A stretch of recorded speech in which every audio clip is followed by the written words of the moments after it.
21 months have passed since Michael Jordan last played competitive basketball. For 21 months, the NBA was without its supreme artist. There may be many interesting peripheral aspects to both his departure and return, but at the heart of it is simply this: the best in the world is back. And in a sports world darkened by constant talk of money, strikes, and lockouts, here's a shining reminder of why we're drawn to sports in the first place. The drama, the anticipation, the sheer beauty of the moment. Today, an artist returns to his true canvas, the hardboard courts of the NBA. Michael Jordan is back. Then you are in Australia right now.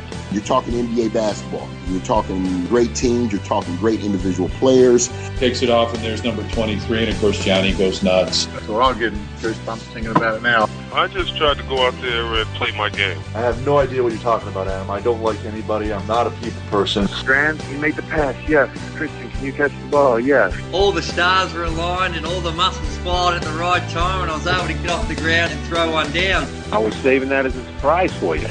And now, introducing your host for In All Airness, Adam Ryan.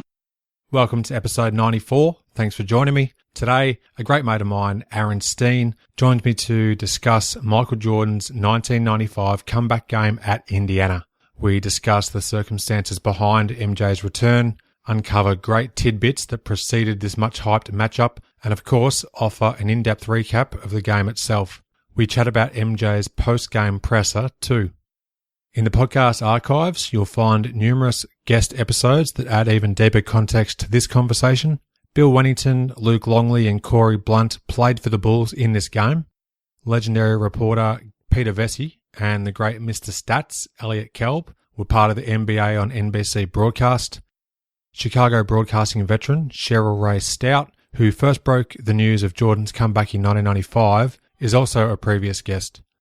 Last but not least, Mary Kay Rascosi, who worked in media relations for the Pacers, also recently appeared on the show and shared her memories of the 24 hours of hysteria that led up to the tip-off at Market Square Arena. Towards the end of the episode, I'll share another great podcast review. You can add yours by visiting inallairness.com/review. Show notes for this episode, including links to numerous topics covered, will be available at inallairness.com/94. Now, onto the show. Thanks again for joining me, Aaron, and being a part of the show, mate. How are you today? Adam, I'm very excited to talk about the topic that we're going to expand on today. But Adam, I'm more excited that this now plays. The da da da da da da da da da da da da da da da da da da.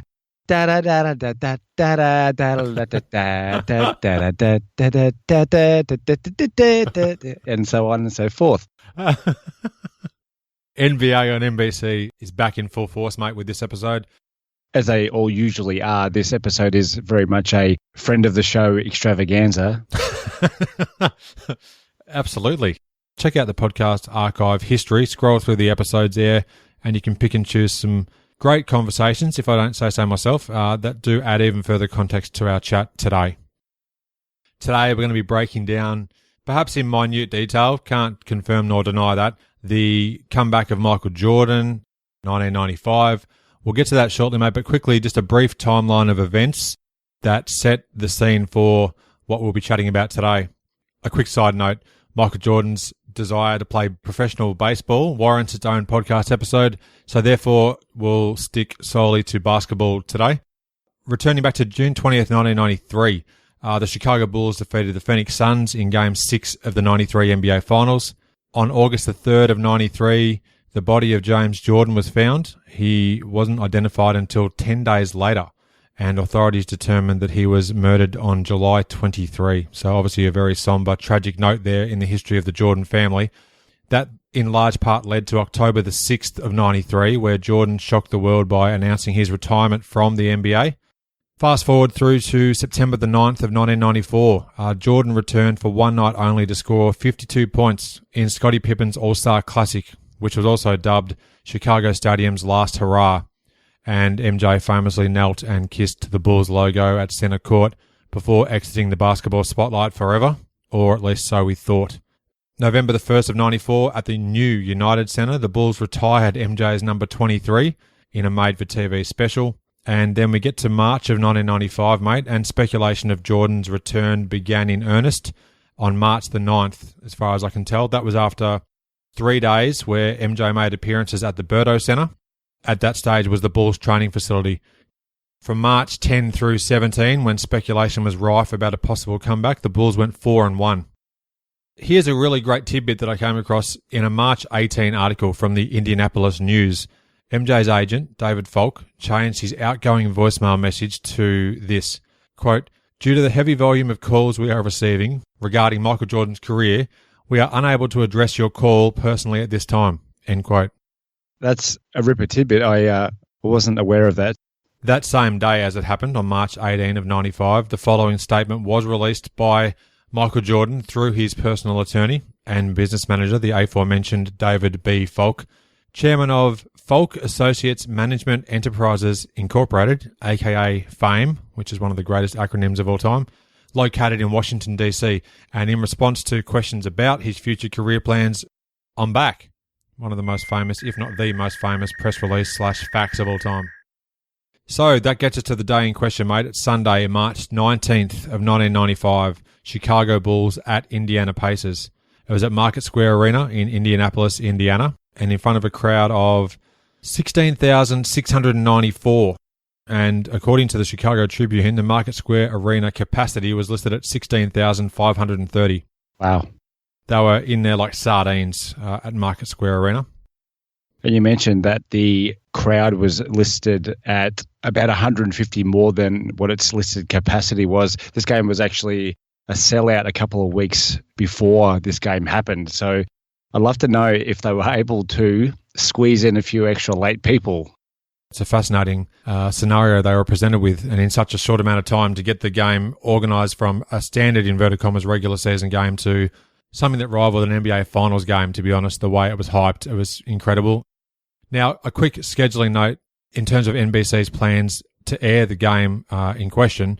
They actually had originally planned to air 2 games, Sunday, March 19th, in a split national telecast. 53% of the nation was set to see the Bulls at Pacers, and the other 47% were to watch the Utah Jazz at Charlotte Hornets game. As soon as news of MJ's return was confirmed, NBC dramatically changed those plans, and only the NBC affiliates in Salt Lake City and Charlotte chose to air the Jazz at Hornets game. Wow. So therefore, 98% of the country saw Bulls at Pacers. And that information's come from the Chicago Tribune, but it was also scattered in numerous newspapers of the following day too. And it's also an unconfirmed report that 98% of those people in Charlotte and Salt Lake who had to watch Jazz at Hornets actually wanted to watch Bulls at Pacers. Yeah, it's a bit of a conundrum for those that ended up actually either being at the game, knowing that the Jordan return was happening, or that a majority of the country was seeing a game that they wouldn't. As far as the NBC telecast goes, I learnt a really interesting tidbit, and it's going to be a tidbit central as well. The standard commentators for this game in 1995 were Marv Albert and Matt Guokas for NBC. I learnt via the Chicago Tribune also that Bob Costas was added to the telecast crew late the night before, quote, to capture the big game atmosphere, end quote, said an NBC spokesman. I knew he was obviously part of the telecast, but Bob Costas was flown in to then be the anchor for the actual telecast the following day. So some fantastic stuff. And on top of that, Hannah Storm was to actually solo from the network's New York studio because no pre-game show was scheduled. Plenty of things going on there as NBC adjusted to the return of MJ.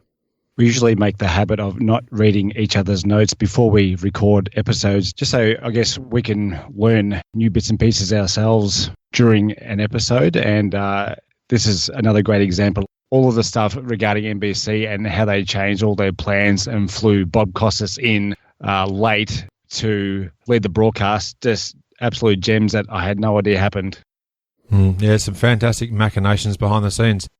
Have a listen to this for a tidbit. On this same day that this game was played, Dennis Rodman separated his right shoulder in a motorbike accident and missed numerous games for San Antonio, and he played 20 games for the remainder of his San Antonio career to close out that 1995 season before, of course, in October of 95, 7 months later, becoming a Chicago Bull. I guess it's regarded as a pretty lopsided trade, the one that sent Perdue to San Antonio for Rodman, but there's a stat coming up a bit later on in the game which Matty Guokas highlights that I think kind of paints a picture as to Will Perdue's effectiveness on this Bulls team. So, Okay, look forward to hearing it. Now, for the Bulls and Pacers, the Bulls were coached by, of course, Phil Jackson as Zen Master, and Larry Brown was at the helm of the Indiana Pacers at this stage. According to various newspapers, NBC telecast commenced at midday on Sunday the 19th, and entering the game, the Pacers' record was 39-24, and the Bulls were 6 games behind at 34-31. What time locally did the game start? I'm thinking 12:30. In the intro, they showed Jordan warming up a good 3 hours plus ahead of the game, and it said it was 8:44 a.m. The telecast began at midday.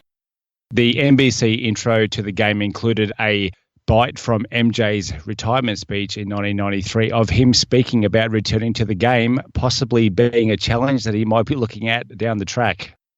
The word retire means you can do anything you want from this day on. So if I desire to come back and play again, maybe that's what I want to do. Maybe that's the challenge that I may need someday down the road. How prescient those words were. Bob Costas said in the pregame that it was unprecedented for a team sports star to return after retiring at their peak. Also worth noting as well, mate, that Costas is sitting alongside Marv Albert pre-game here. Also unprecedented in the fact that the two big guns of NBC at that time were sided up against one another to discuss the momentous occasion that we're about to witness. The aforementioned Marv mentioned that a problem for the Bulls at this stage was a lack of a legitimate power forward, resulting in the Bulls having troubles, and I quote, retrieving the basketball, which I really enjoyed. I love this line from Marv, and it would prove to be prophetic in this game against the Pacers as well. Absolutely. It's quite amusing that given the amount of tall timber that the Bulls did feature, that basically the entire front line was just written off as an afterthought. Bob Costas added that Jordan had said he would not be speaking to the media until after the game. It was his good friend and NBA on NBC sideline reporter Ahmad Rashad that had spent the previous 24 hours with Jordan, who had some tidbits for us. Didn't he ever? Great tidbits. Jordan said he had been enjoying watching the erroneous reports about where Jordan might be and what he was doing the night before the game. Jordan had told Ahmad that he was nervous and got to Market Square Arena at 8:30 in the morning of the game to get some shots up and burn off some of the nervous energy.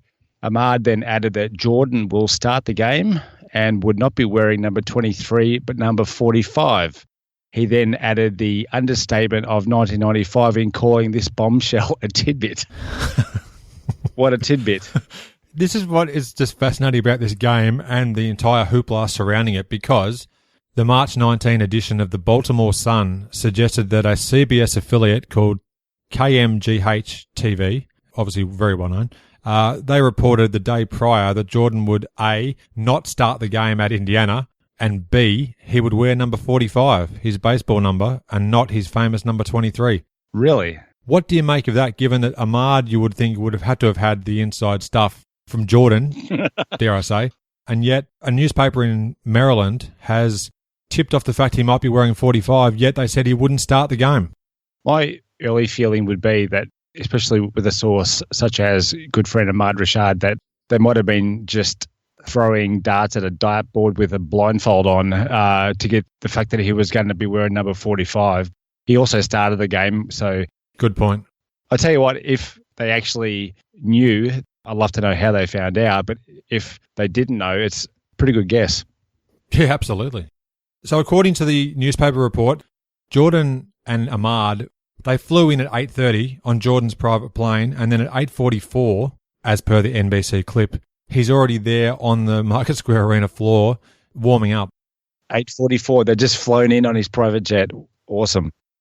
Whilst friend of the show, Peter Vesey, was speaking on court in the pregame, the volume of the crowd went through the roof as the Bulls exited the locker room onto the Market Square Arena floor.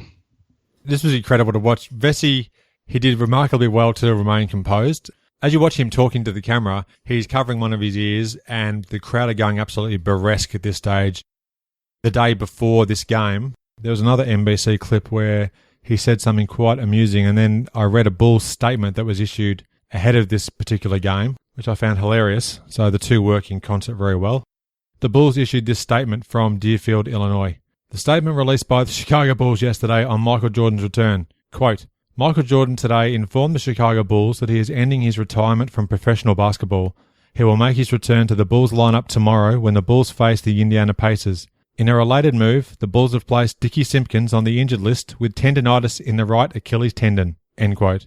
I then saw a clip of Vesey later that same day. Have a listen to this. Was anybody cut to make room for Jordan on the roster? Yeah, I saw Dickie Simpkins limping after last night's game, and he was placed on injured reserve today. There's a pretty good chance that if Dickie hadn't have had that tendonitis, that MJ wouldn't have played. That's right. He would have been forced to wait a bit longer. Maybe Simpkins had a Dickie knee. Beautiful. Yeah, beautiful. Flawless. For those unfamiliar with Dickie Knee, he's a fictitious character on a classic television show here in Australia called Hey Hey It's Saturday. So perhaps if you have a moment, Google Hey Hey It's Saturday Dickie Knee. Different spelling, D-I-C-K-I-E, as opposed to Dickie with D-I-C-K-E-Y. Dickie Knee, and he's a little character on a stick, basically, that you never saw his face. Funny stuff. Hello to Daryl Summers if you're listening. NBC then got a comment from each of Del Curry, Akeem Olajuwon, David Robinson, Charles Barkley, Pacers coach Larry Brown, Charles Smith of the Knicks, Pat Riley, Doc Rivers, and Hersey Hawkins. Of Pat Riley's comment, Costas said that he was, and I quote, dealing in understatement in saying it'll make things interesting. Interesting. And that's a word that I really try and avoid. Interesting. That's really interesting. But I'll probably end up saying it another 10 times.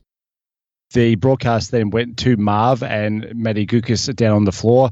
Marv added that the Pacers found out about Jordan's return for the Sunday afternoon NBC game during practice the previous day at a local high school. I asked former Pacer ball boy John Boland for some more info, and he was able to tell me that the team practiced at Brebeuf High School in Indianapolis. Wow, there you go. That's some extra research there for you, mate. Well done. Hello to John Boland, if you're listening. I'm sure he is, JB. Great tidbit there, mate. Thanks, JB, for stepping up there. Had to find out as soon as they mentioned a Indiana high school. I'm like, now, which high school would it have been? Now that you mention that, I'm pretty sure that Mary Kay, when I had her on the show, going back a couple of months now, and do check the archives of the podcast for that, she did mention that it was a practice away from Market Square Arena when the news came through. So that makes perfect sense, matching that up. Yeah. Mate Guokas added at this point of the season that Indiana were finally healthy after having both Davis boys return from injury, sitting at the top of the Central Division. However, Jordan's return has the capability to affect them emotionally, and they will have to do whatever they can to treat this as just another game. This coming from Mate Guokas, who I think at one point in time during the broadcast compared this to an NBA Finals atmosphere. I tell you what, I don't want to preempt anything you might be saying, but just before tip-off, Matt Guokas got really excited, and I was absolutely pumped. Yeah. I was about to blow a gasket myself, mate. Pretty awesome stuff. Phil Jackson sat down with Marv Albert the morning of the game, and he told Marv that he'll aim to play Jordan around 30 minutes and nothing, quote, wacky out there, end quote, like 40 minutes. Little did he know he'd play in excess of 40 minutes. Phil also said the Bulls went from, quote, have nots to have lots, end quote. Yeah, that's cool. With the return of Jordan to the lineup and talk that Chicago are instant title contenders. That was a really fascinating, albeit brief, chat between Marv and Phil. Bob Costas then spoke with Reggie Miller in a pre-recorded piece that was in the Pacers locker room pre-game, and Reggie said it was tough to sleep the night before, but he was excited to play Jordan in a national TV game. Miller said Jordan is still the greatest player in the NBA, which I found quite fascinating, to avoid saying interesting. They briefly cut back to Hannah Storm in New York, and the graphics on the screen back in New York said Showtime. However, it wasn't actually classed as a Showtime episode, I'm thinking, as a pre-game lead-in to the game itself. So for what it's worth, I found that little bit of minutiae quite, dare I say, interesting. Very. They also briefly crossed to Tom Hammond and Bill Walton, who were calling the game at Charlotte, the Jazz Hornets game. And I almost felt bad for Tom Hammond and Bill Walton being associated with that telecast. Yeah. knowing that in Indianapolis, everything was going down with the return of Jordan. So it was a bit of a anticlimactic commentary gig for them, I would have thought, on that day. Tom Hammond, one of the great voices to call NBA games, in my opinion.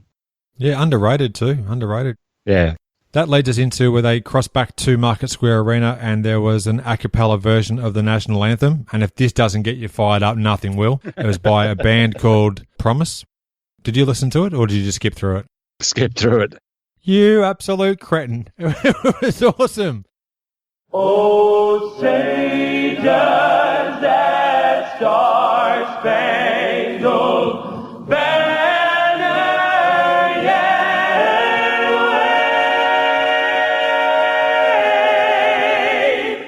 wave o'er the land of the free and the home of the brave.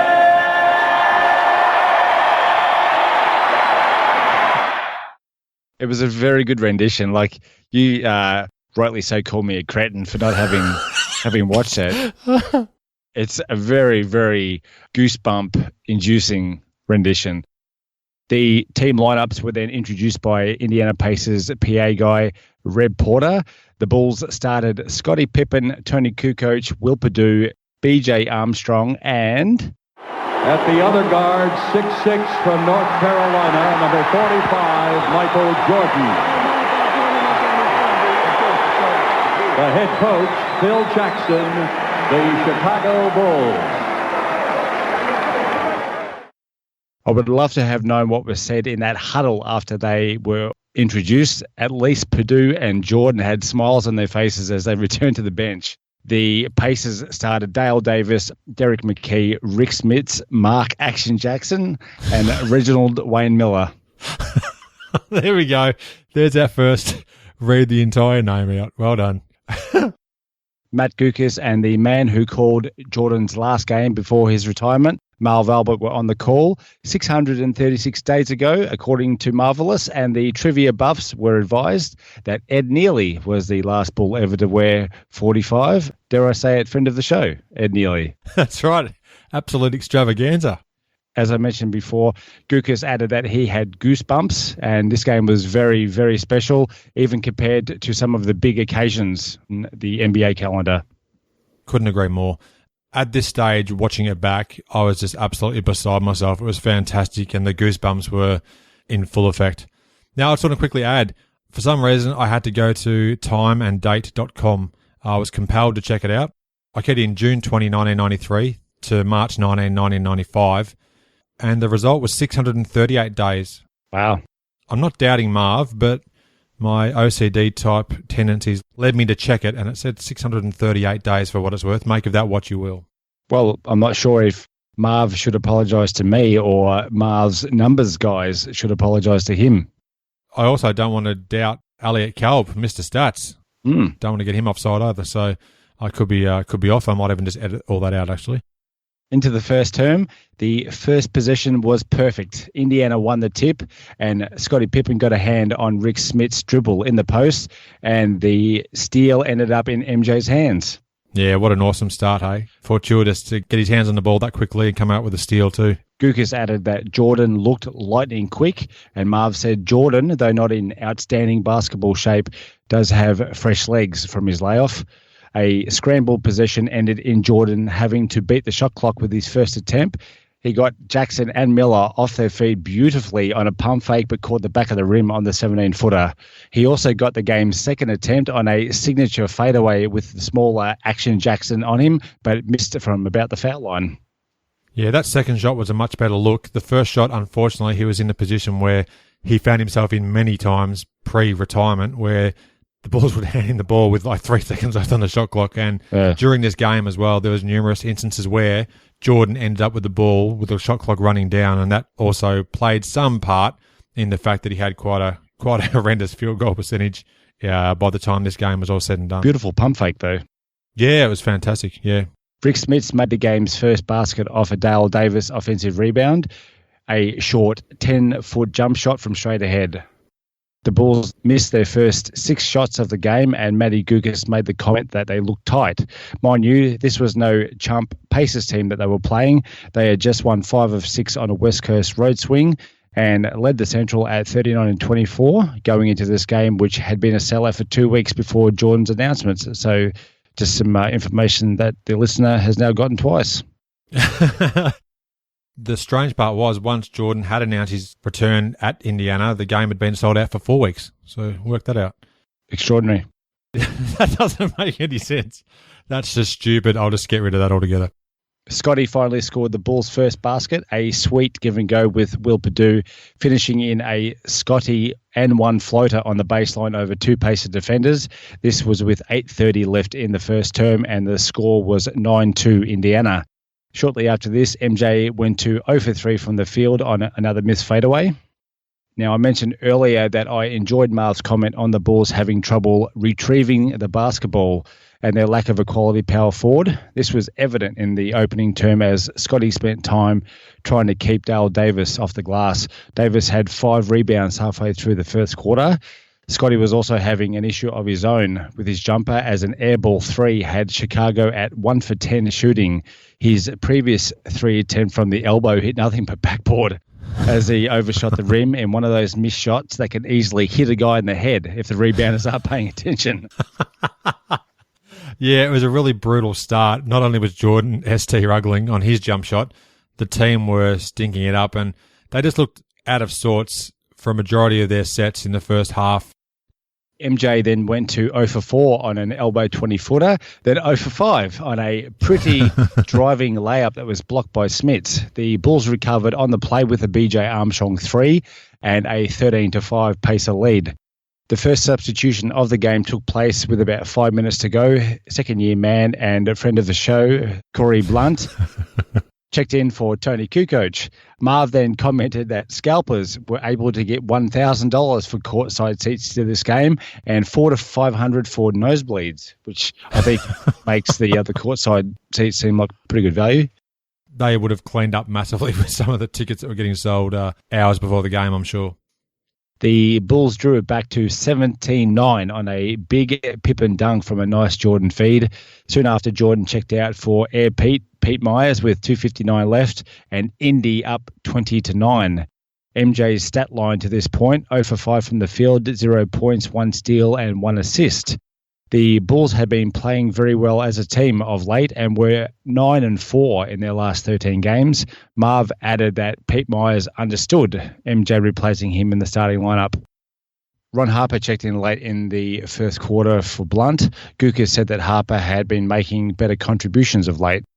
Now, you, myself, and a friend of the show, Todd Spear, spoke about Harp's role on this team recently. Harp had gone from a 20 points per game scorer for the Clippers to a bit player on this 94-95 Bulls team.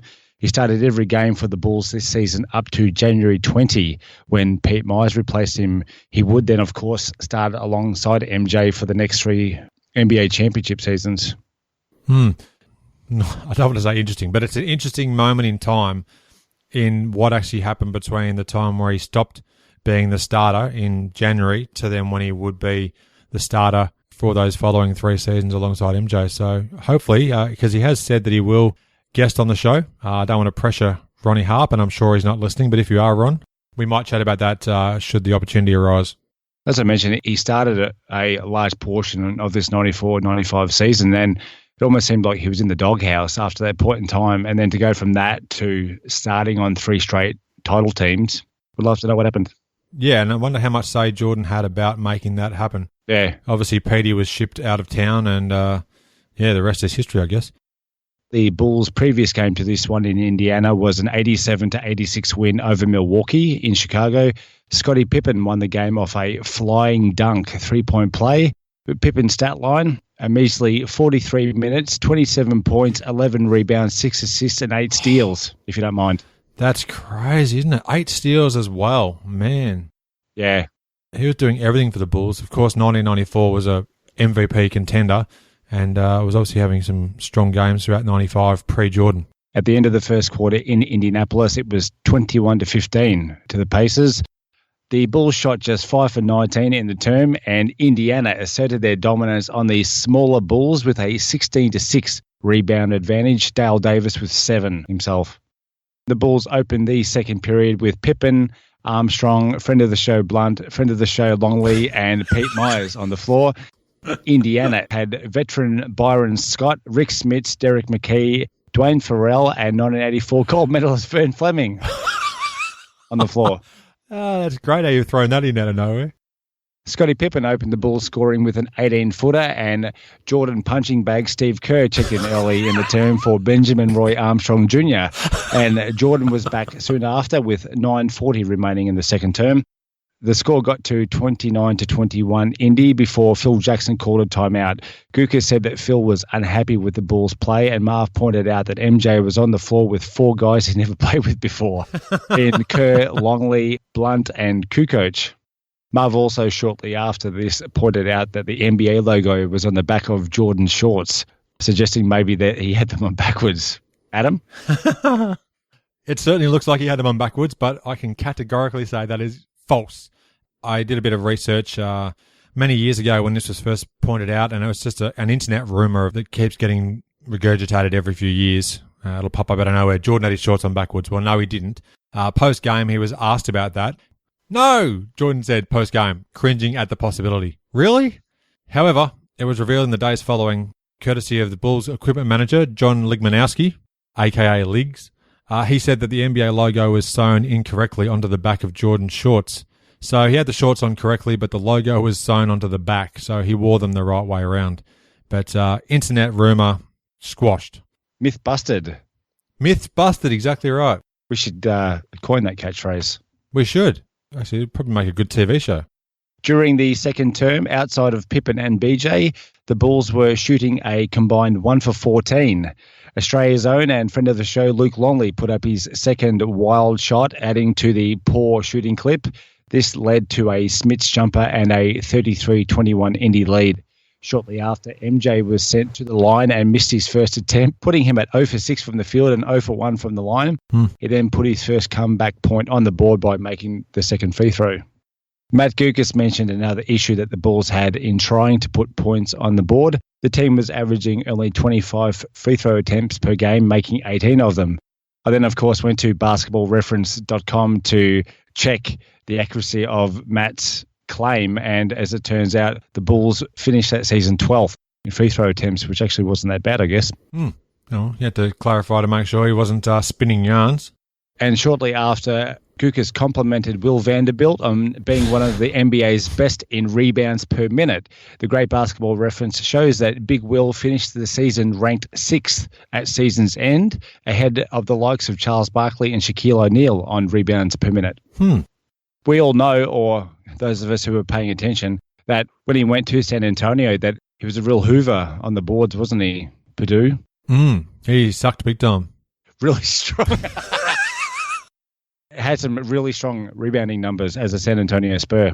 No, he did indeed, and would later form the Triple Towers, I think they were called. David Robinson, Tim Duncan, and Will Perdue. And played very well as the so-called Triple Towers back in 1998, I think it was, when Duncan was a rook. All three played on the court at the same time. Yeah, I'm pretty sure Robinson, Duncan, and Perdue. I imagine watching that. Now, after all this talk about Will Perdue's great rebounding exploits in this 95 season, there was a sequence in which the Bulls gave up multiple offensive rebounds and loose balls at the Pacers' end, which resulted in a Derek McKee score.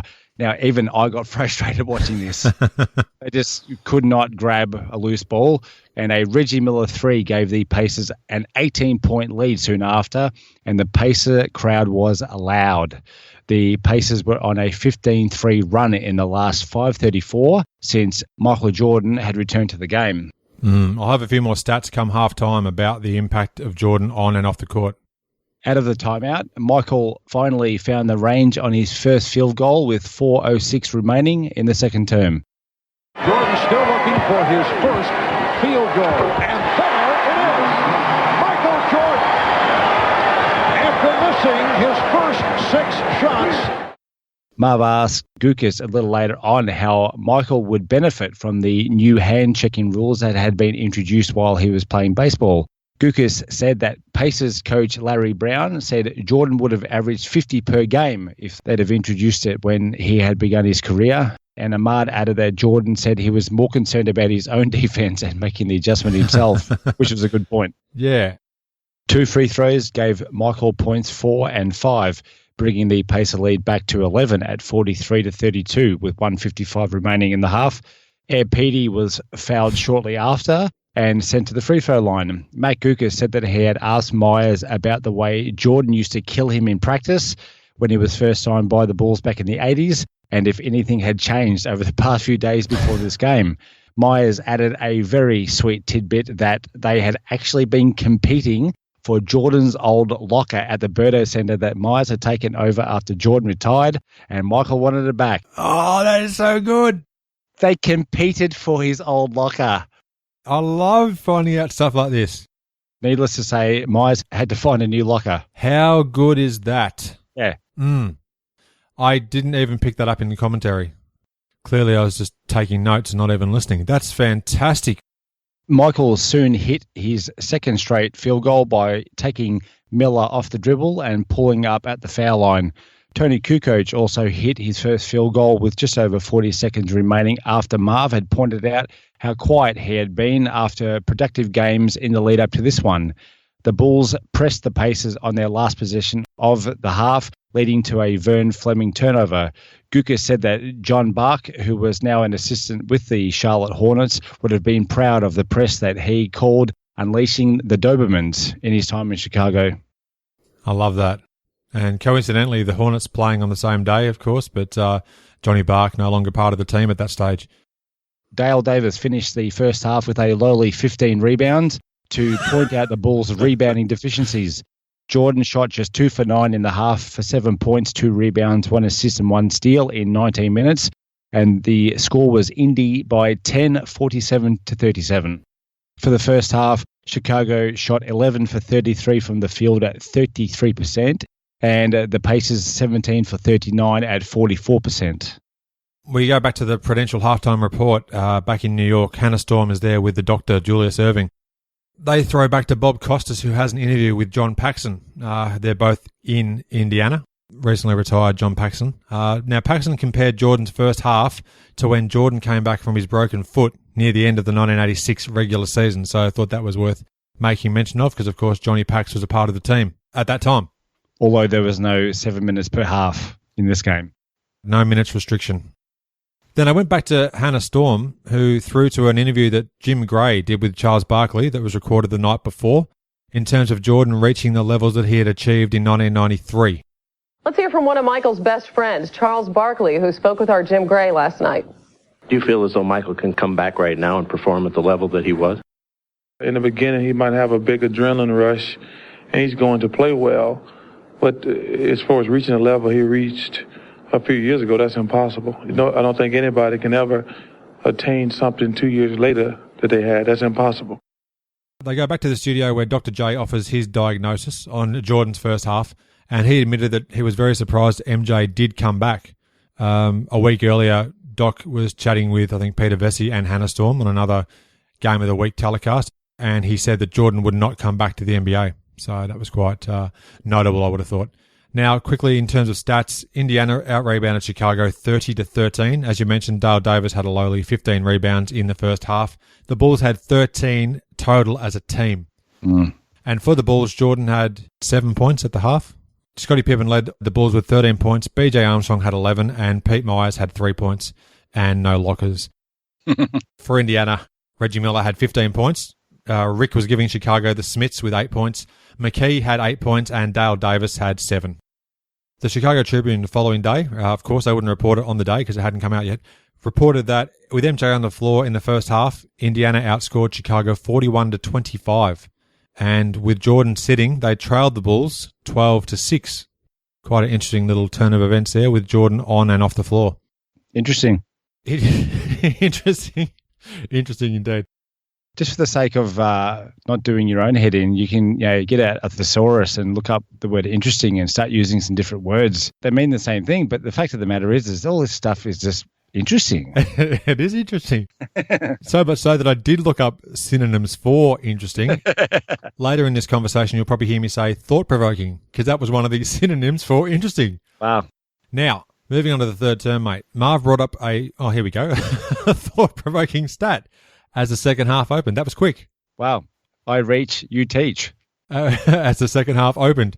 Now, to that point, Jordan had scored at least 10 or more points in 666 of his 667 career games. The only single-digit finish was on March the 22nd, my dad's birthday, in 1986 at Cleveland. Hello to Dad if you're listening.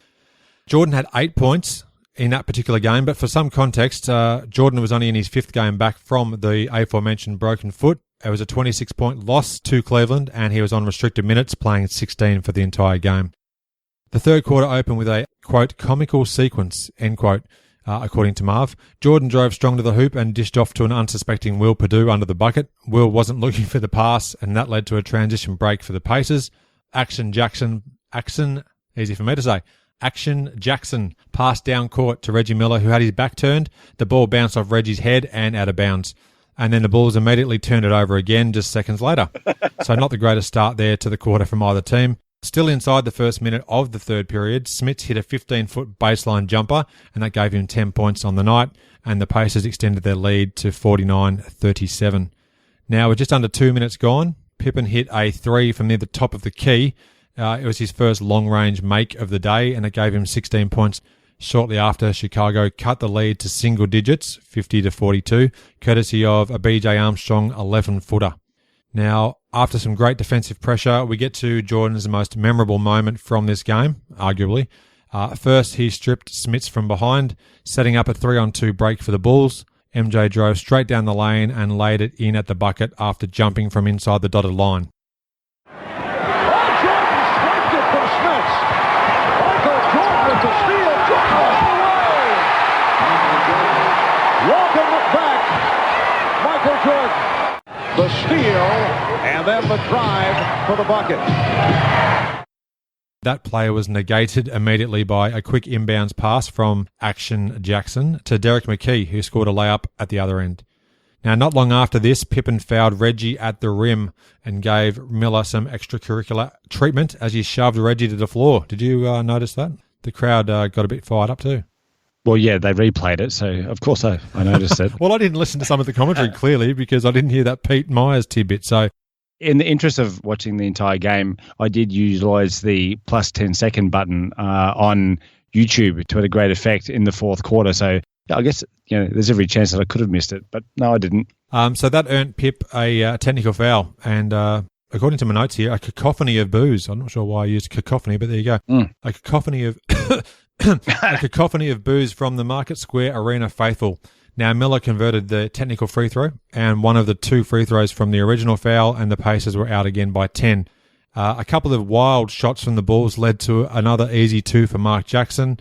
Phil Jackson was forced to call a timeout, and that's something he often would try to avoid as much as possible when the Bulls were struggling, but he had to settle the team down, and the Pacers were back out to a 12-point lead with just under 8 minutes left in the third. On the resumption of play, Jordan made a pretty left-hand spin move at the hoop, and Dale Davis was called for the goaltend. So that brought Jordan into double figures, 11 points on 4 of 13 from the field. A few plays later, MJ drove strong to the hoop, but missed the lefty lay-in. He is still trying to find his range from all distances. Even MJ's misses are pretty... Oh, it was beautiful. Like, he went to the left a couple of times in this game. Yeah. Was not shy at all in showing the left hand. Later, Derek McKee, defended by Jordan, hit a tough 13-footer over MJ and built the Pacers' lead up to 15 points. Rick Smits picked up his 4th foul shortly thereafter, and that stop in play saw Pete Myers replace Jordan on the floor. MJ sat with 11 points, 2 boards, 2 assists and 2 steals on 4 of 14 shooting. And the Pacers had hit 6 out of 7 in the quarter, so they were on fire, and the Bulls were 5 of 10, which is quite handy given their slow start to the first half. Now, after a terrible set on the resumption of play, Pippen passed to Tony Kukoc with 2 seconds left on the shot clock. The waiter dished up a perfect swish, his first 3 of the game, and Did you hear the quick conversation between Marv and Matt that were touching on Kukoc's disappointment about not playing with Jordan when Tony had first joined the Bulls, obviously with MJ's unforeseen retirement soon to occur? They also mentioned that Jordan said that he was surprised at how emotional the Tony was. Yeah, it's interesting because, there we go, it was thought-provoking because going back to the 92 Olympics, obviously the only time that Jordan played against Kukoc prior to them being teammates, you got to wonder how much that impact had on Tony, because Pippen and Jordan tried to eviscerate Kukoc and Croatia during those games. Interesting. Thought-provoking. A few players later, off the missed B.J. Armstrong drive, friend of the show, Bill Wennington, soared in for the one-hand put-back jam. Armstrong beating Jackson off the dribble, and it's Wennington with the slam. Bill does that about 4 or 5 times a year. When he does it in either old Chicago Stadium, which is no longer, or the new United Center, the crowd goes wild. The Pacers still held on to a 12-point lead, and with just over 3 minutes left in the third, Reggie Miller went to the bench with 21 points on 5 of 11 shooting and 3 of 8 from downtown, and MJ returned to the court, and Indiana were up 69-56.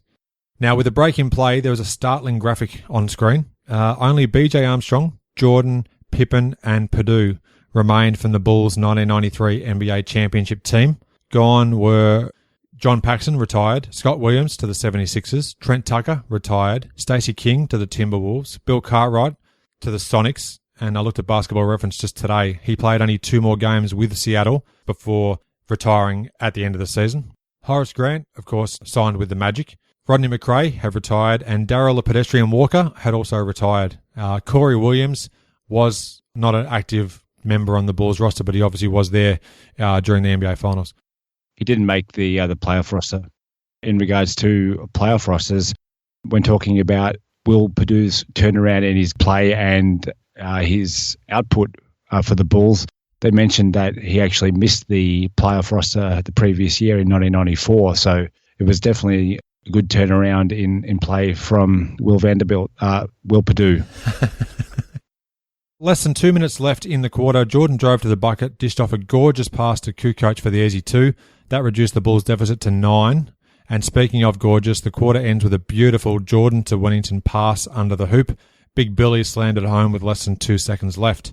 Signs of things to come. Jordan to Wennington, I think New York and the double nickel.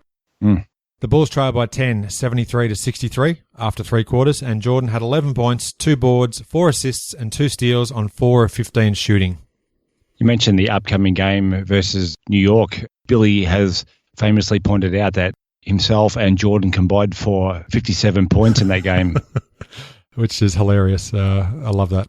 Now, getting to the fourth quarter, mate, the great man, Lucien Longley, opened up the scoring for the Bulls, and he hit a sweeping left-handed hook in the lane, and Chicago were only down by 8 points.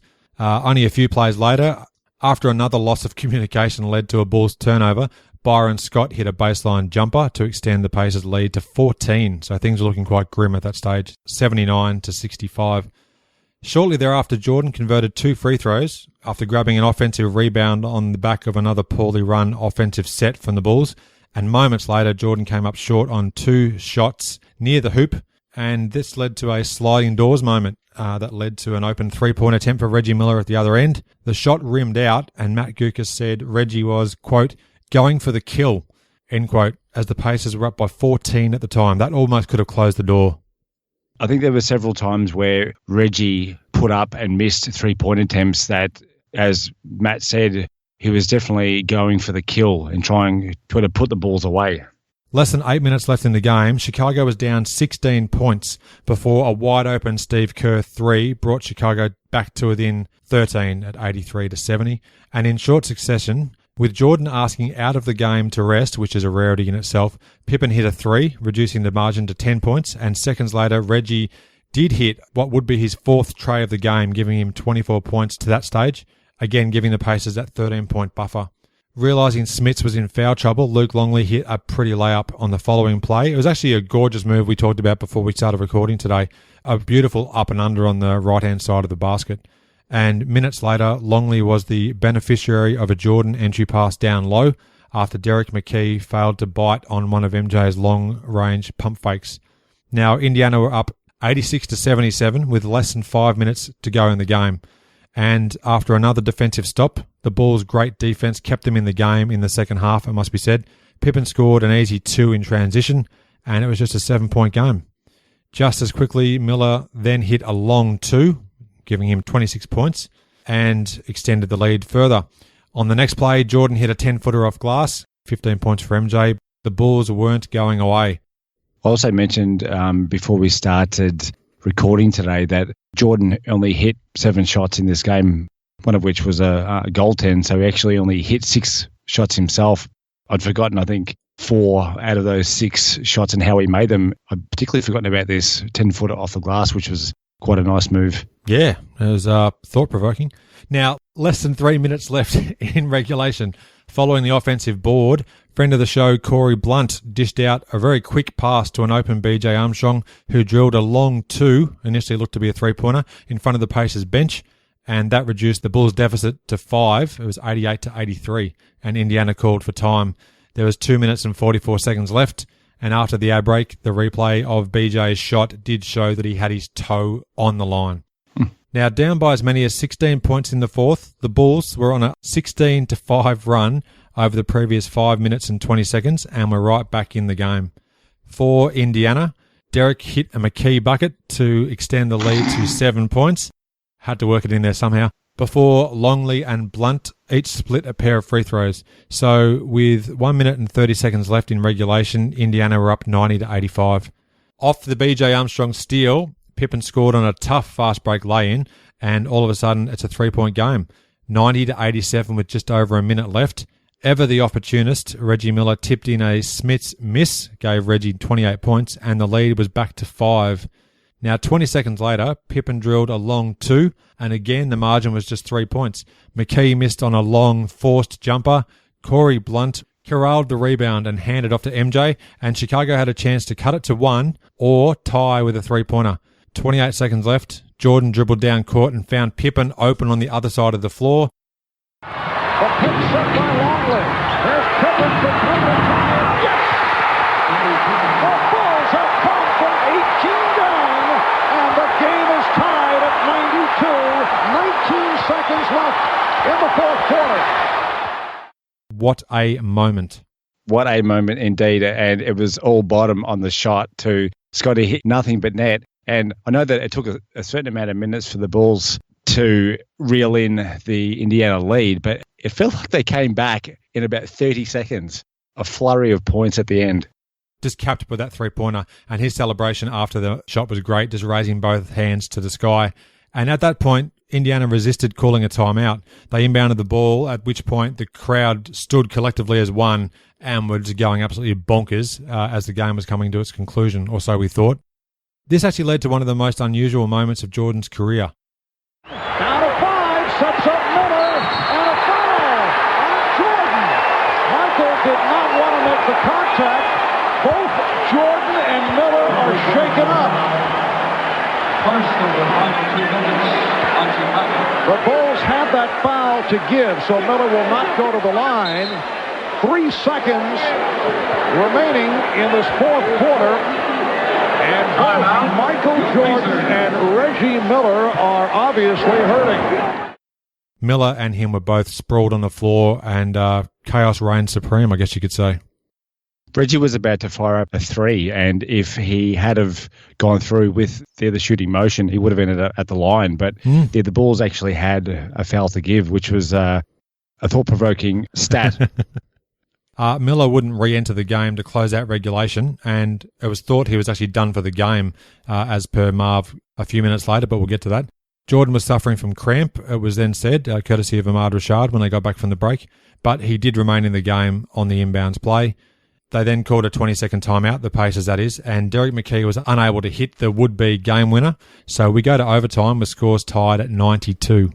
We talk about paying attention to what the commentary was saying. I actually missed that bit that Jordan was suffering from cramp, as reported by Ahmad coming out of the timeout. I actually thought that Jordan's knee had clipped Reggie's knee, and that's what caused MJ a bit of discomfort. Yeah, that's what it looked like. As we head to overtime, and the word on Reggie Miller, Ahmad, Rashad, passing on to us that he is through for the game, suffering a right thigh contusion. And apparently Michael Jordan is all right. He is back on the floor.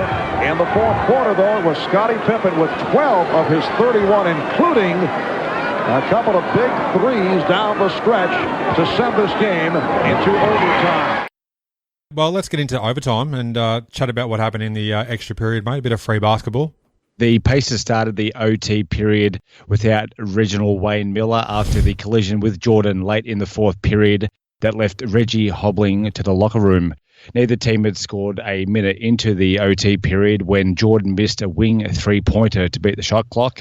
Shortly after, he tied the game at 94 with 3:15 to go with a 20-footer from straight ahead. In an effort to keep Dale Davis off the boards, there was no question that the Bulls had made a concerted effort to send extra red shirts to crash the boards, including Jordan himself. Did you notice that, Adam? I did. Chicago were definitely trying to hit the glass hard in an effort there to try and ascertain the control of the game again. With 1:30 to go, Jordan cut the lead to 1 by taking Byron Scott off the dribble and pulling up just inside the foul line for a jumper. MJ then went straight to the bench in a little discomfort with his left knee that I originally thought came from the collision with Reggie late in regulation, but apparently it was just cramp, Adam. Yes. Ahmad had made mention of the fact that he found out via Jordan. I guess he obviously had a quick chat to him during the interim. It looked to be a lot worse at the time, obviously, when him and Reggie collided, but thankfully for Jordan, he was back in the game pretty soon. After the timeout, Reggie Miller returned to the game to a huge applause from the home crowd. And a 2 of 6 to the field in overtime. Here comes Reggie Miller. So Reggie Miller, who appeared to be through for the rest of the game, is limping his way back out of the court. Reggie limped his way back onto the court, which was followed by a Mark Action Jackson 18-footer with just over 1 minute to go. Now, I'm sure that the knock to Reggie's knee hurt, but he was hobbling around like he had been shot. He's always one for drama, Reggie. Time and time again, he proved he was obviously worthy of doing that. But yeah, I guess the theatre of the moment probably got to him a bit as well. The Pacers' Byron Scott put the finishing touches on the game by drawing a three-point play on an acrobatic finish. The play fouled Luke Longley out of the game. Byron completed the three-point play for a 6-point Indiana lead with just under 30 seconds remaining. Up to this point, Jordan had played 44 of a possible 53 minutes in his first game in 21 months. Needless to say, he must have been telling Phil that he was feeling pretty good. I can't imagine Jordan asking for out of the game again. Earlier in the first half, he did ask to sit out. Given the competitor he was, there was no way he was going to just sit out towards the end of OT. But certainly he would have been feeling that, mate, on the way back to Chi-Town. Jordan missed 2 3-point attempts late in the game before a Bulls foul with 7 seconds to go. The Bulls shot just 2 for 13 in the overtime period. That will do it. The Bulls were outscored 11-4 in the overtime period, and the final score, Indiana 103 to the Bulls 96. Scottie Pippen was the game's high scorer. He had 31 points. Jordan had 19 points, but importantly, 6 boards, 6 assists, 3 steals. BJ Armstrong had 15 points. And then we had Kukoc and Longley with 7 points apiece. For the Pacers, Reggie had 28 points and 4 assists. He went 4 of 12 from downtown. Next was Byron Scott had 17 points. Derek McKee had 16 points, and Rick Smits had 12 points and 9 boards. Dale Davis, as we mentioned before, had a monster game with 20 rebounds, 8 on the offensive boards, and 9 points to go along with that. The Pacers improved to 40-24 on the season, and the Bulls dropped to 34-32.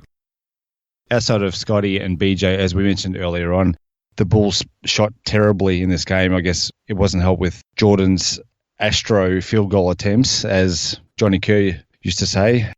It didn't help that MJ himself got up an inordinate amount of shots. He was launching with reckless abandon. He was trying to shoot himself into form, I guess. He was. Post-game, Jordan fronted the media for about 20 or so minutes. Anything of note particularly stand out to you from that period of time there, mate, where he's getting grilled by the press? immediately his suit jacket stood out. It looked like it had been put together from a Scotsman's kilt. He was always a fashionista, wasn't he, MJ? Still is to this day. He divides a lot of people there with his fashion sense. Hashtag double denim. That's right. That was the night news of his impending retirement broke at the MLB game there, and he was forced to head to the exits before the game even ended. Yeah, he threw at the ceremonial pitch at Comiskey Park. He did too, the old double denim, eh? Glorious. Reporters were all but hanging from the ceiling as MJ was peppered with a wide array of questions about his comeback and the impact that would have on the NBA. He was quizzed on numerous topics, including his thoughts on the respective massive rise in the stock values of some of the major companies that he endorsed, Nike particularly. He was quick to shoot down those huge windfalls, though, because he was stressing that this time he was back purely for the love of the game. There's nothing under the table. I wish there were, but it isn't. So I'm strictly back for the love of the game and no added money. I didn't have any stipulations in terms of, Scottie's got to be here or Scottie's got to get a new contract or BJ or Phil. I asked for my own, knowledge, but I didn't request at all. Also, Jordan talked about his return to the game as an opportunity for him to protect the integrity of the game. Something that he felt that the next breed of young players in the NBA weren't doing in a responsible manner. So I found that to be quite a thought-provoking take. And he also said that if Julius Erving, Magic Johnson, Larry Bird, who had helped pave the way for the success of these upcoming breed of players, if they could return from retirement, he is sure they would have. Of course, Magic did come back less than a year later. Yeah, Michael was definitely at his charming best during this press conference. He had his press conference game face on. Definitely. You have to agree. Yeah. He also added that when asked the question, he believed that the NBA championship was not too big of an expectation for the Bulls for this 94-95 season after his return. He also actually opened up and said he was quite embarrassed at all the attention that the talk of this possible comeback leading to that particular game and all the hoopla that surrounded it in terms of his return to the NBA and, of course, the impact it had on his Bulls teammates as well. He said it was quite embarrassing in terms of whether or not he'd sign another contract to continue playing in the NBA once his existing deal ended. Never say never. Which, of course, was a great little tip of the hat to his 1993 retirement press conference as well, where, of course, he said that he was all but done and ended up coming back. And just another thing I noted from that press conference, Michael briefly mentioned how difficult it was for him to get off the plane when he landed on the morning of the game, knowing that it would be the first time that he'd be on the court without his father's presence, either in the stands or at least being there with him. So that was quite telling too.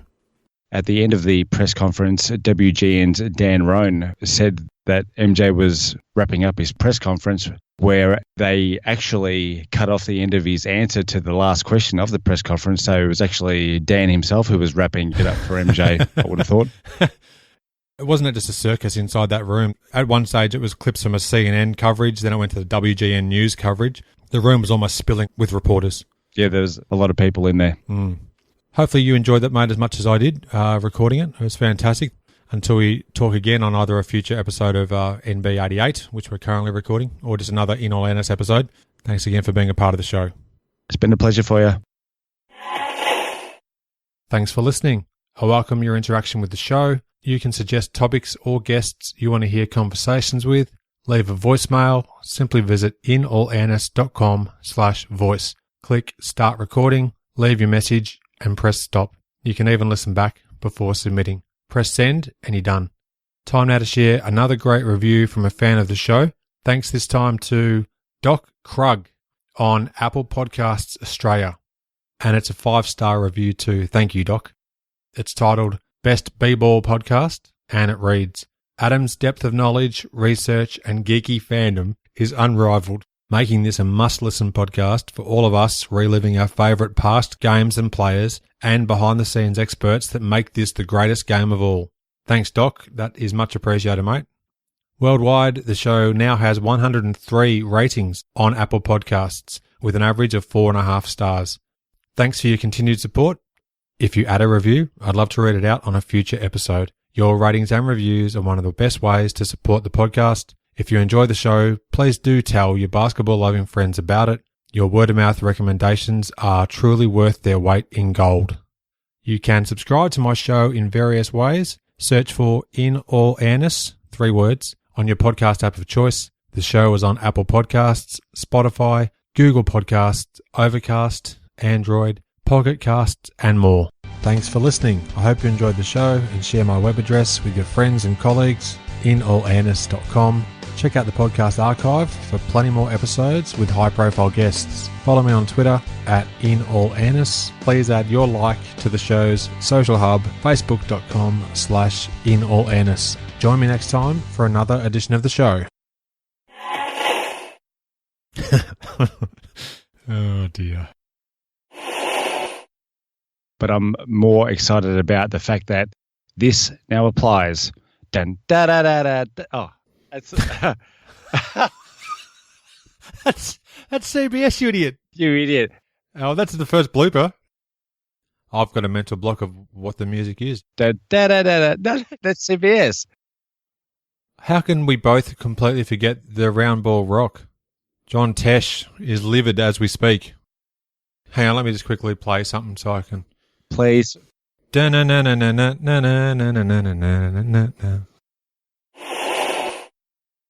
to John Boland, if you're listening. I'm sure he is. JB, how are you, mate? As if you can answer, but how are you?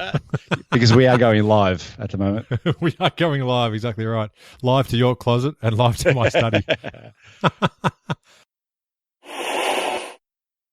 It certainly looks like he had them on backwards, but I can categorically